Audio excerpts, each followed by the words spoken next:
Coba ibu bayangkan, zina, mohon maaf ibu yang saya kita bicara, zina itu dosanya besar.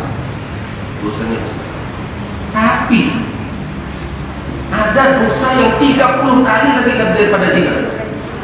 30 lagi, nilainya sama dengan 30 kali zina. 30 kali berzina, nilainya. Berzina itu saja sudah ahli benar. Tapi ada satu dosa yang dosa itu 30 kali sama dengan berzina. Apa itu?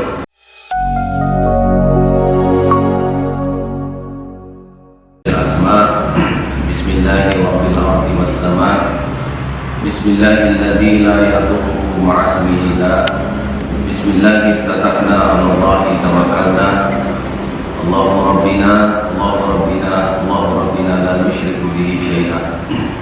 Alhamdulillahilladzi arsala rasulahu bil huda wa dinil haqqi liyuzhirahu 'ala dini kullihi wa kafa billahi shahida. Asyhadu an la ilaha illallah wa asyhadu anna Muhammadan 'abduhu wa rasuluhu la nabiyya ba'da. Allahumma ya Allah bijahi nabiyika Muhammadin sallallahu alaihi wasallam warzuqna ya Allah wa ahlana wa auladana barakatan fi rizqina wa umrina wal afiyah wa hayatan thayyibah was sa'adah was syahadah wa husnul khatimah. Allahumma amin ya rabbal alamin. Qala Allah ta'ala fil Qur'anil Karim, a'udzu billahi minasy syaithanir rajim. Bismillahirrahmanirrahim. Wadhkurullaha katsiran la'allakum tuflihun. Wa qala Allah ta'ala aidan, bismillahirrahmanirrahim, wal 'asri innal insana lafi khusr illal ladzina amanu wa 'amilus shalihati wa tawassaw bil haqqi wa tawassaw bis sabr. Shadaqallahul 'azim. Yang saya muliakan Ketua dan pengurus BKMT Permata ya, ibu istri Bang Tamrin lah gitu. Yang mana karena saya dikenal nama Bang Tamrin dan ibu-ibu sekalian berbahagia, khusus kepada Ustazah Munira, teman saya Bapak Haji Firdaus yang saya muliakan, Anda Syarif Habib Muslim yang saya cintai. Pertama-tama mari kita bersyukur pada Allah Subhanahu wa taala atas karunia limpahan nikmat yang luar biasa yang Allah berikan kepada kita. Mudah-mudahan kita semua selalu dalam berkah, ridha, barokah Allah di dunia dan akhirat. Salawat dan salam pada junjungan kita baginda Rasulullah Muhammad sallallahu alaihi wasallam. Mudah-mudahan kita diakui oleh Rasulullah kelak sebagai umatnya dan kita diberikan fasilitas syafaat baginda Rasulullah Muhammad sallallahu alaihi wasallam. Ibu-ibu sekalian yang berbahagia, hadirin sekalian, hadirat yang dimuliakan Allah. Ada 3 ilmu yang harus ibu pelajari. Kalau ibu tinggalkan 3 ilmu ini, masuk surga itu berat. Masuk surga itu saya rasa jauh ya. Menurut penilaian saya, dan ini juga adalah merupakan kesepakatan para ulama. 3 ilmu ini adalah 3 ilmu dasar yang tidak boleh seorang muslim itu tinggalkan. Jadi kalau kita bicara surga, kita bicara takut neraka, tanpa 3 ilmu ini saya rasa mau kosong, mau bohong. Nah, cuman yang mau mempelajari ilmu ini yang kadang-kadang ibu-ibu sekalian kurang untuk mencarinya. Ilmu yang pertama itu yang disebut dengan usuluddin. Usuluddin.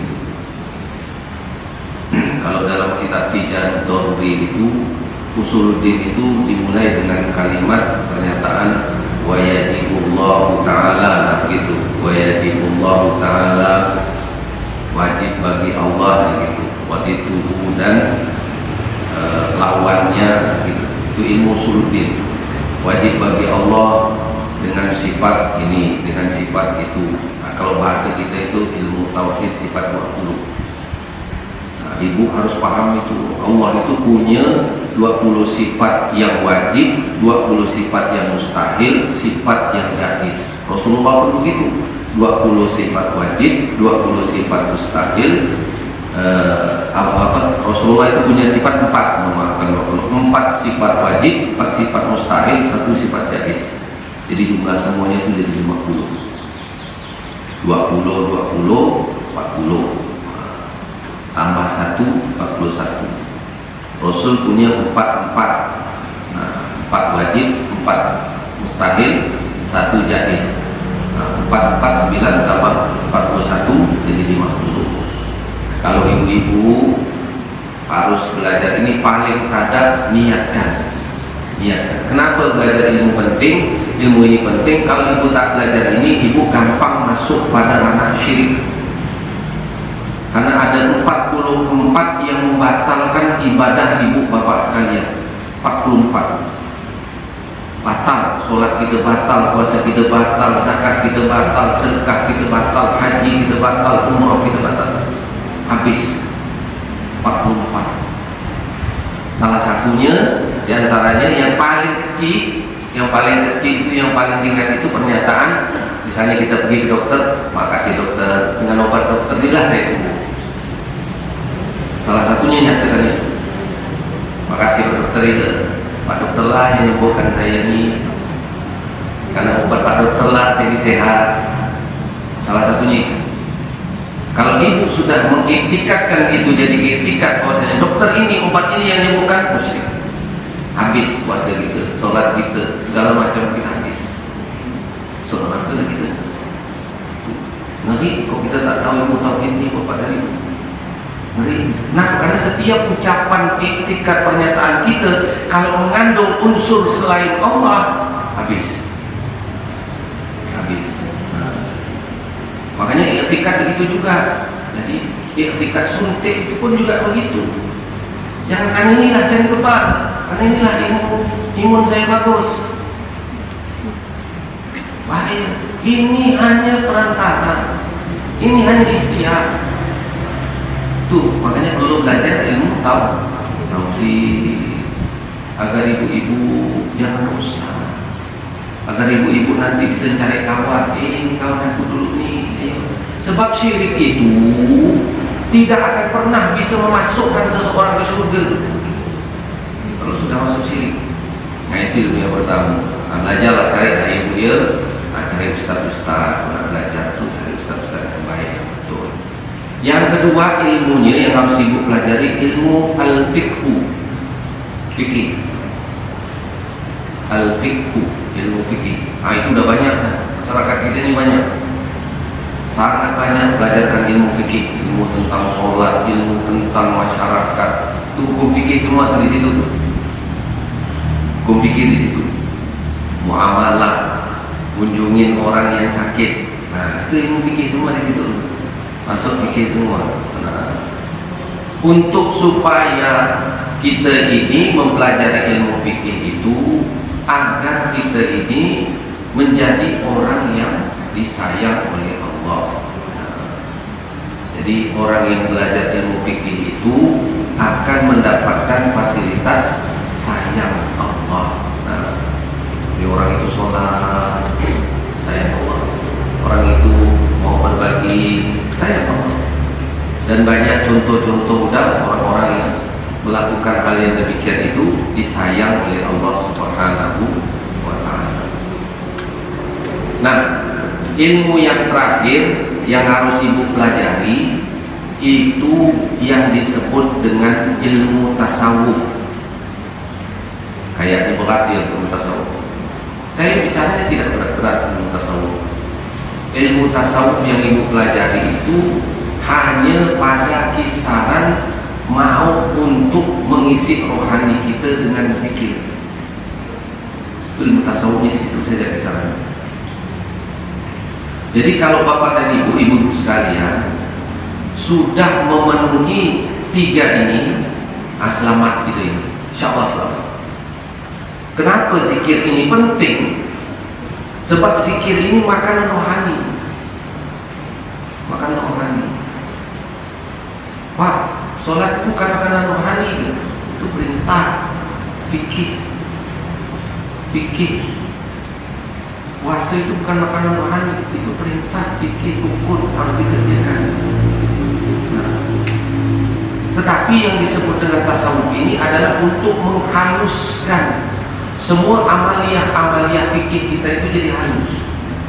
Maka orang yang mau mempelajari zikir, nanti dia akan ditunjukkan oleh Allah cara untuk bagaimana supaya dia bisa masuk dalam ranah orang yang halus amal ibadahnya, bagus amal ibadahnya, khusyuk amal ibadahnya, tadarruk dia kepada Allah.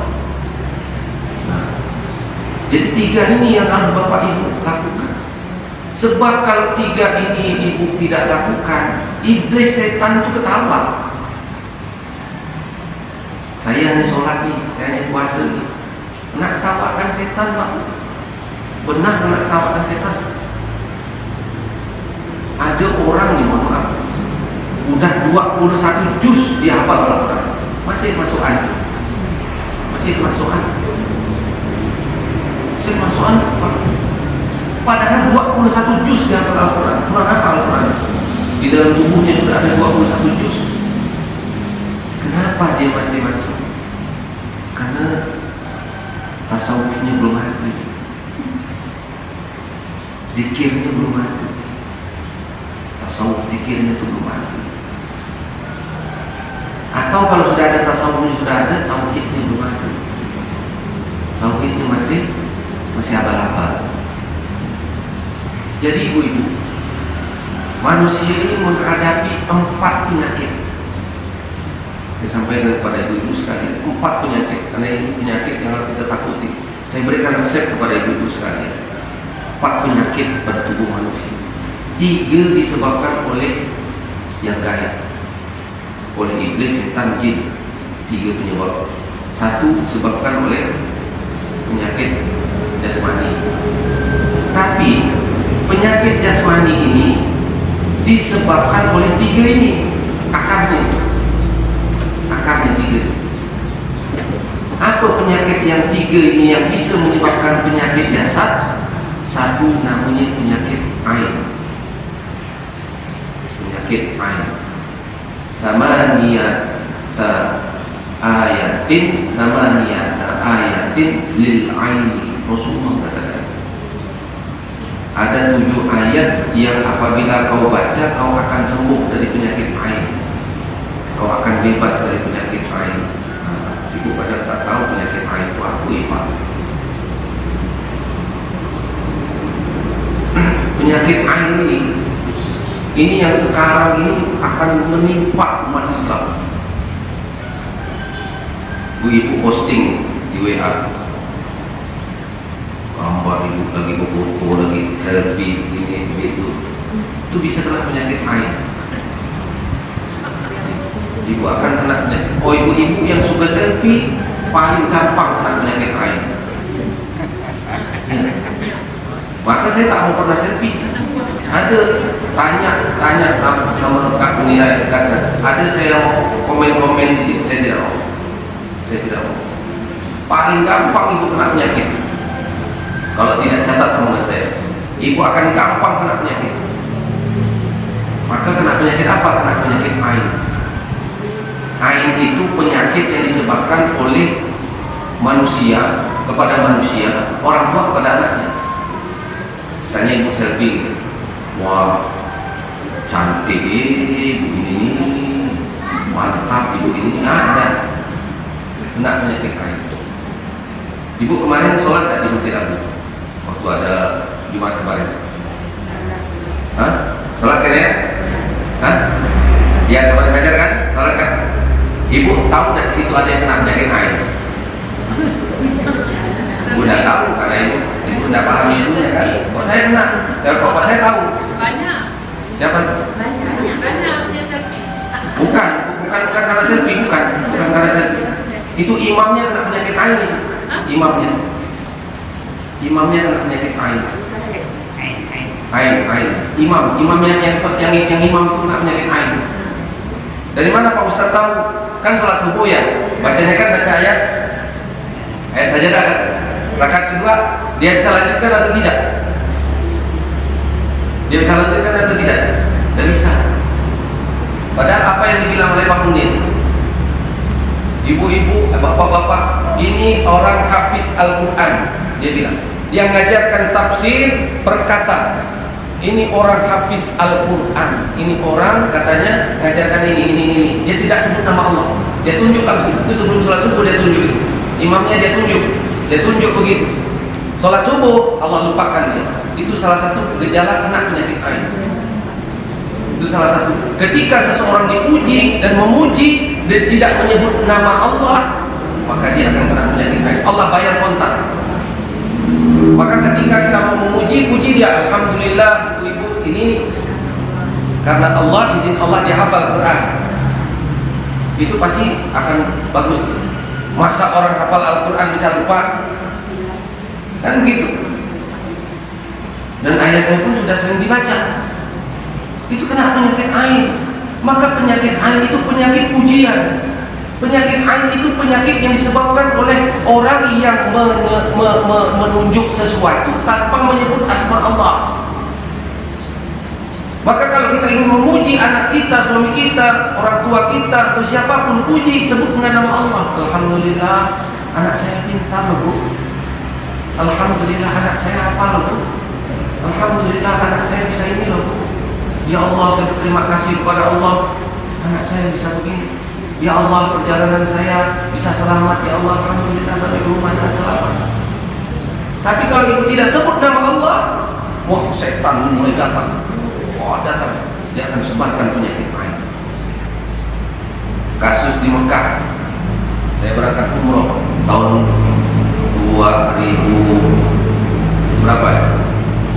Saya duduk di samping teman saya, ada ibu-ibu jalannya sakit nih, ditunjuknya, ibu ini jalan macam gitu, macam orang itu. Belum turun dari bis langsung dia begitu model. Dia begitu saja.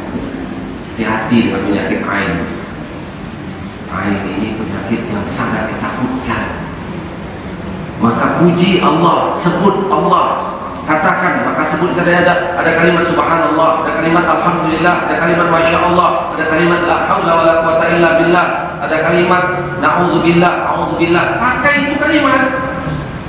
Pakai itu kalimat untuk apa? Tempatkan pada posisi-posisinya agar tidak kena penyakit ain, agar tidak kena penyakit yang akan merusak kita, merusak yang namanya kesenangan, kebahagiaan yang sudah kita tata dan kita bina. Ibu muji anaknya, kan sering-sering puji. Anak saya Pak, sekarang ini masuk sekolah tahfiz. Anak saya sudah hafal 5 juz, anak saya sudah begini, sudah tidak nyebut nama Allah. Tengok dia. Ibu boleh puji.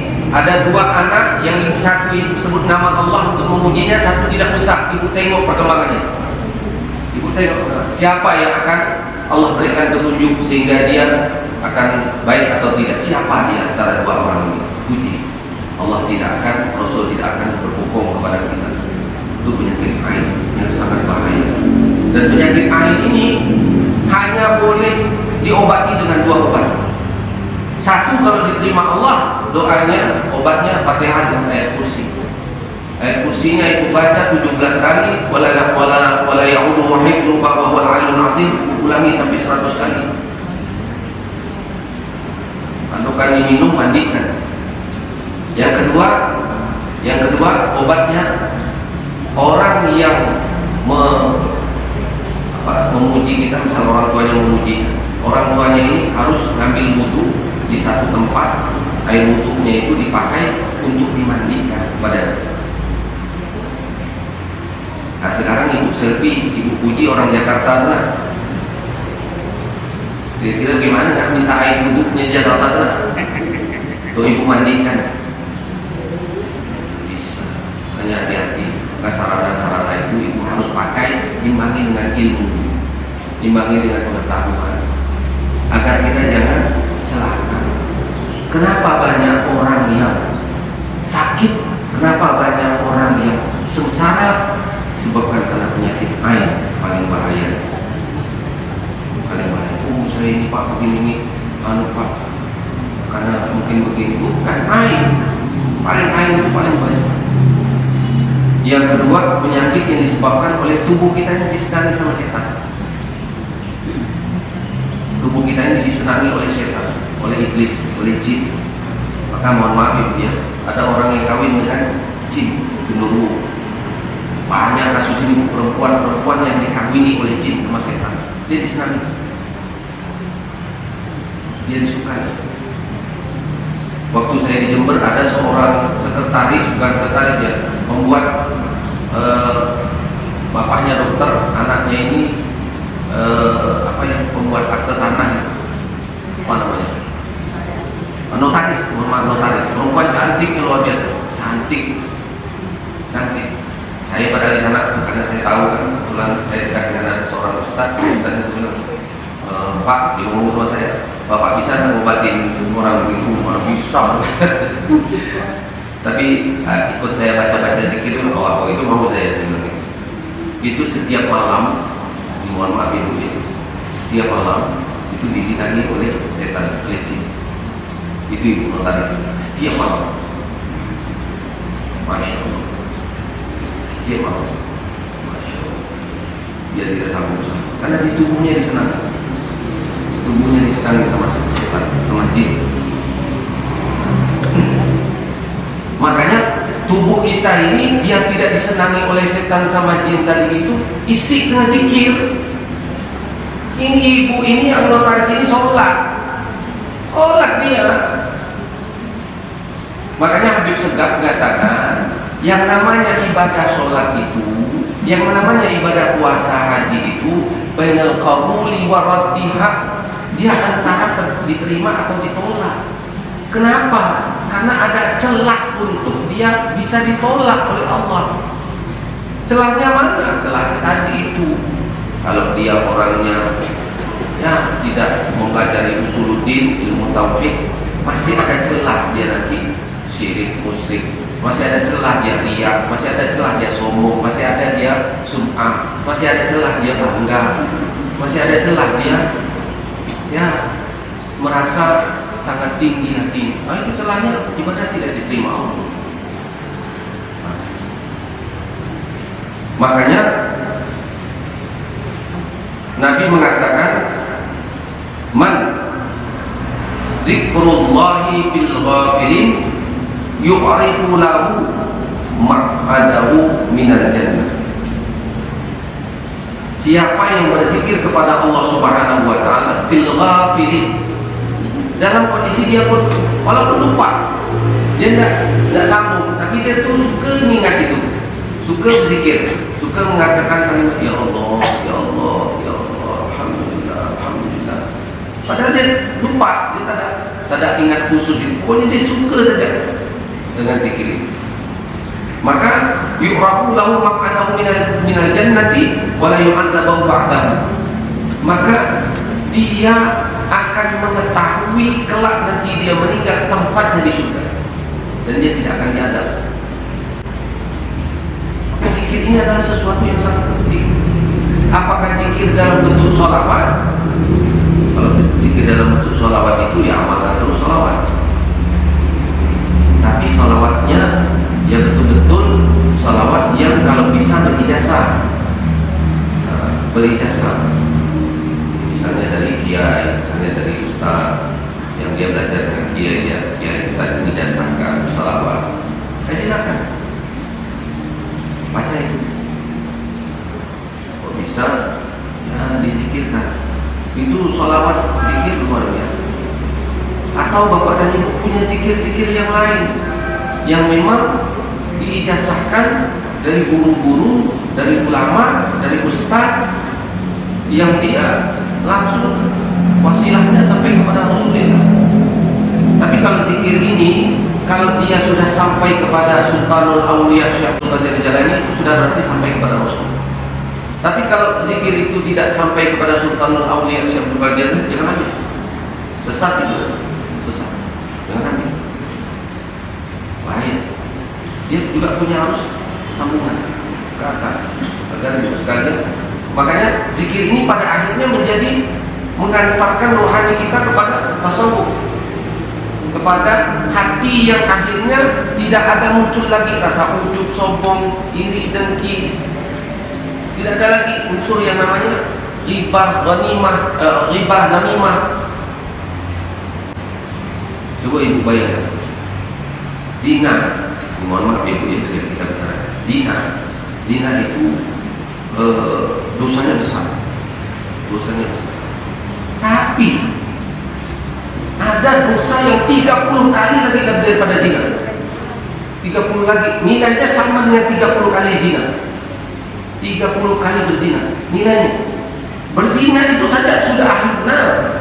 Tapi ada satu dosa yang dosa itu 30 kali sama dengan berzina. Apa itu? Ghibah. Menceritakan aib orang. Itu dosanya 30 kali zina. La haula wala quwwata illa billah. Ghibah itu penyakit apa? Ghibah itu penyakit hati. Penyakit hati. Zina itu hukumnya ke fikih. Orang berzina kalau dia bukan muhsan dipelasah, dirajam 100 kali. Kalau selamat hidup baguslah dia. Kalau dia sudah dalam keadaan menikah, ya dirajam, dicambuk sampai mati. Itu hukum fikih membicarakan tentang zina. Tetapi hukum tasawuf, hukum hati, apabila dia riba sama dengan 30 kali zina, maka orang yang hatinya tidak bersih, tidak tasawuf, tidak mempelajari hukum ini, maka dia lebih gampang untuk terkena penyakit-penyakit yang membatalkan semua amal ibadahnya. Makanya di dalam pernyataan Sayyid Abdurrahman Al-Qidus itu menyebutkan, andai kata orang kafir, mempelajari Ihya Ulumuddin, dia pasti masuk Islam. Dia pasti masuk Islam. Saking hebatnya pembersihan ilmu yang menyangkut tentang membersihkan hati ini sangat luar biasa. Coba ibu lihat fenomena masjid ini bagus. Ini karpetnya ini tak ada di bawah yang punya masjid karpet ini. Hanya aku ada masjid Al-Falah. Mana ada cari masjid mana yang ada karpet ini. Ini karpet Mekah. Di Al-Falah sana karpet Madinahnya. Jadi warna merah sana warna hijaunya. Merahnya di situ. Memang mau diseringkan begitu. Jadi ini miniatur Mekahnya, sana miniatur Madinahnya, karpetnya ya, secara karpetnya. Nah, orang yang hatinya luar biasa terhadap mahabbah kepada Allah, maka orang itu akan sangat cinta kepada perintah-perintah Allah, dan dia tidak akan pernah jauh dari apa yang menjadi perintah Allah. Lihatlah fenomena masjid indah, tempat bagus, tapi jemaahnya.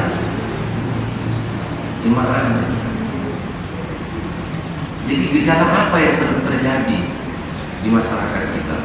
Gejala apa yang sedang terjadi di daerah kita?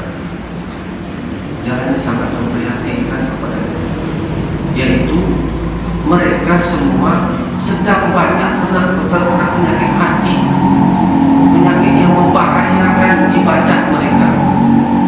Maka kalau ibu-ibu sekalian tidak meniatkan untuk 3 ilmu ini, sekalipun ibu dalam konteksnya niat sekarang ini, andai kata meninggal, insya Allah meninggalnya baik, bagus. Kenapa? Karena sudah meniatkan ingin mempelajari 3 ilmu: ilmu usuluddin, ilmu fikih, ilmu tasawuf.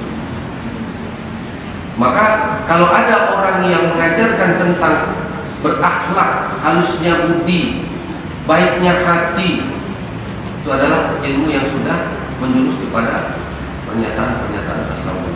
Ya, nah ini yang harus ibu pahami, ibu lakukan. Lihat bagaimana ulama kita sekarang ini anaknya sudah meninggal ya dari Ustaz Arifin Ilham, anaknya kan Ustaz meninggal kan.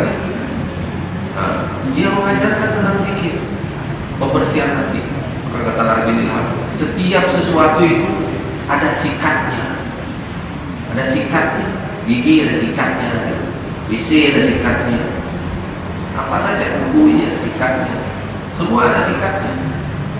Nah, kata Arifin Ilham, untuk mensikat hati, nah, hati itu punya daki kotoran yang harus disikat. Maka sikat hati itu katanya adalah zikrullah, zikirlah kepada Allah. Berbanyaklah untuk mengingat dan berzikir kepada Allah. Ketika ibu berzikir kepada Allah, maka hati ibu sekalian akan tentram, hati akan tenang, hati akan damai, hati akan merasa luas, hati akan merasa bahagia, hati akan merasa sejuk, hati akan merasa nyaman. Nah, disinilah kalahnya iblis dan setan. Sebab hati orang yang tenang, hati orang yang bahagia, hati orang yang damai tidak akan gampang untuk dimasuki oleh setan. Ada beberapa arah setan itu masuk ke dalam tubuh kita. Satu dari arah amarah, dari arah amarah. Maka kok bisa jangan marah? Kok bisa? Iblis paling benci dengan orang yang tak marah. Tapi kalaupun kita marah, boleh. Rasulullah pun juga menyuruh marah, tapi pada tempatnya. Kemudian jangan terlalu sedih, karena setan paling suka dengan orang yang terlampau sedih. Apalagi sedih, mikirkan dunia, mikirkan makan, mikirkan kerjaan, mikirkan paling gampang iblis masuk. Mikirkan laki, mikirkan bini, dah paling gampang. Susah. Jangan terlalu sedih. Kemudian jangan banyak melamun. Sikit-sikit dilamunkan, sikit-sikit dilamunkan, sikit-sikit direnung. Itu apa? Tak bisa masalah itu selesai dengan kita merenung melamun. Itu tak bisa. Tak bisa. Makanya aktivitaslah. Kalau kita berhenti aktivitas, paling tidak kita berhenti hidup, makan, atau istirahat. Habis itu aktivitas berhenti. Apa aktivitasnya? Apa saja, baca Al-Quran, ngaji kan, apa saja, yang ya apa saja lah, nyapu kan, apalah kira-kira aktivitasnya. Nah, kemudian yang selanjutnya, janganlah kita ini suka nak menilai orang. Bagus kita nilai diri kita sama keluarga kita aja kita nilai.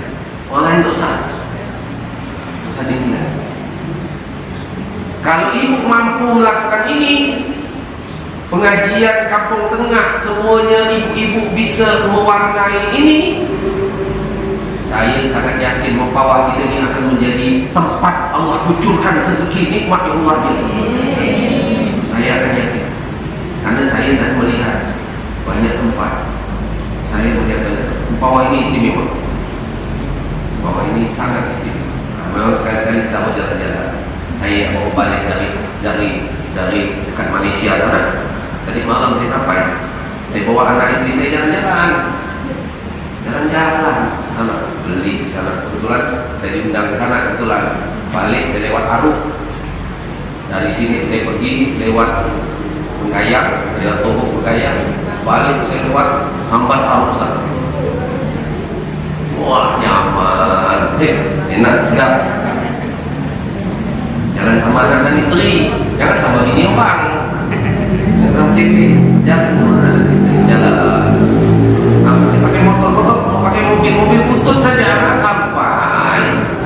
Terus ada mobil baru. Saya nak nikung ke Aruk itu, takut balik sampai malaman, itu saja ada malam saya sampai. Dia kalau ke Aruk itu pergi dekat Galing Sambas, ke kanan itu Aruk dari arah Jabui Babang. Jalannya bagus, cantik. Nah, refreshing itu bagus. Untuk apa? Memperbandingkan tempat di mana tempat-tempat itu. Kalau tempat yang ada ibadahnya, tempat yang ada taatnya, pasti tempat itu indah, baik. Tempat yang tidak ada ibadahnya, pasti tempat itu gersang, tidak nyaman. Itu perlu juga untuk kita refreshing semacam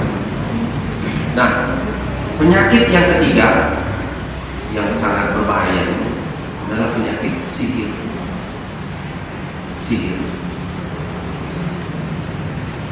Jadi berapa banyak orang yang sudah kena sihir, santet. Karena ilmu sihir dan santet ini tetap ada sampai kiamat. Dan salah satu bahasanya keharusan ilmu sihir ini harus ada yang dia tuju. Oh tak ada dia tuju, dia makan diri seorang. Ini bahaya. Maka ibu-ibu sekalian, untuk membentengi diri kita ini dari sihir sampai tenung itu, kalau bukan ibadah, zikir, kalau bukan ayat Al-Quran, apa lagi? Apa lagi?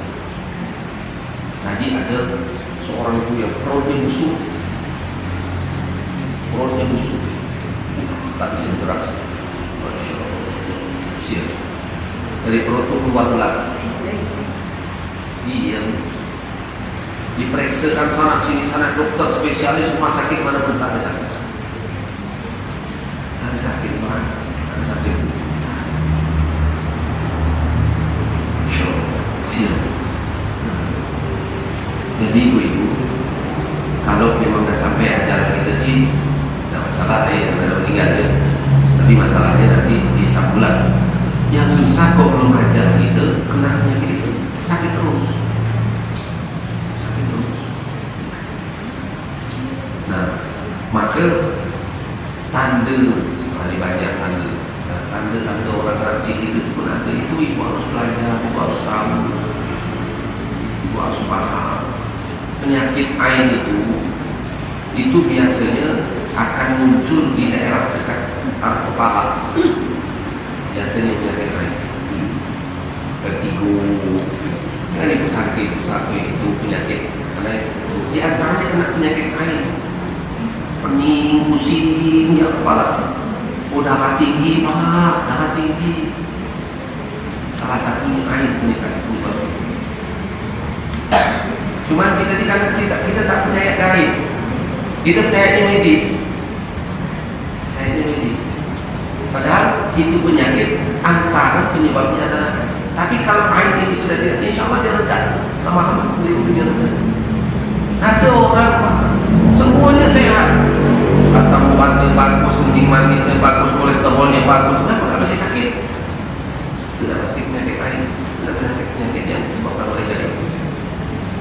Ini bahaya ini. Maka bentengilah diri kita ini dengan ayat-ayat Allah.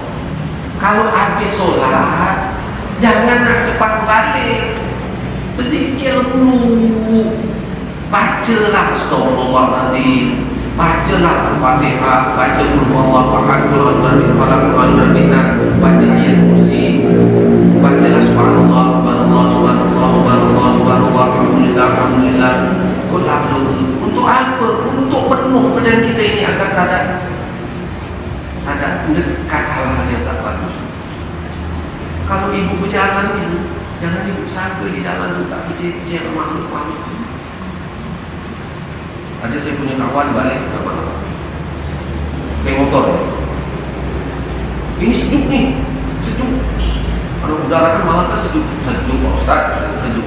Tapi ada saya di satu tempat itu, saya lewat panas badan saya. Macam dihantam sesuatu yang panas. Agak lama sedikit saya dihantam sesuatu yang panas. Apa itu? Setan yang sedang berada. Karena setan iblis hantu itu kamunya panas. Nah, saya nak bilang ini tadi bukan menyebutkan. Kemarin saya balik dari daerah karena melalui hutan. Saya bawa bayi. Anak saya ini nangis terus. Karena dalam hutan nangis tuh, jadi saya tidak berhenti karena kalau saya berhenti makin lama parah. Jadi saya kebutkan kaki saya jalankan sambil saya baca di arah sana diam. Subhanallah. Jadi kita itu ketika melewati satu jalan, yang di situ ada makhluk-makhluk, ya apakah setan, jin, segala macam. Ketika dia apa ya bahasanya, dia benci dengan kita atau senyawa, dia akan kejar kita, kejar. Kalau kita bukan, saya merinding. Kalau kita bukan orang yang zikir, orang yang baca Al-Quran, orang yang hatinya kuat, maka kita akan gampang. Salah satunya mata kita ditutup, tabrakanlah kita. Salah satunya ya celaka. Itu makanya Rasulullah sudah mengajarkan. Makanya Imam An-Nawawi sampai mengarang kitab namanya Al-Adhkar, zikir. Imam An-Nawawi mengajarkan kitab Al-Adhkar, zikir. Disuruh kita untuk berzikir. Apa? Makan berzikir, mau masuk WC berzikir, keluar dari WC berzikir, pakai baju paling tidak baca Bismillahirrahmanirrahim, keluar dari rumah kita baca, kita bersolawat, di perjalanan kita membiasakan lupa baca lagi. Nah, saya baru ingat bahwasanya ketika saya melewati itu, karena saya sedang menikmati alam yang indah dari samping kiri kanan depan ini, saya tidak berzikir. Anak saya tiba-tiba nangis luar biasa. Padahal mobil ber-AC, padahal mobil ya bahasanya nyaman. Kenapa nangis? Nah, itu inilah ibu-ibu sekalian yang berbahagia. Jadi jangan ibu sendirikan dengan diri kita itu dengan menyatakan bahwa tidak ada. Jangan, supaya baik. Contoh hal yang gaib itu Allah sudah ingatkan dalam Al-Quran.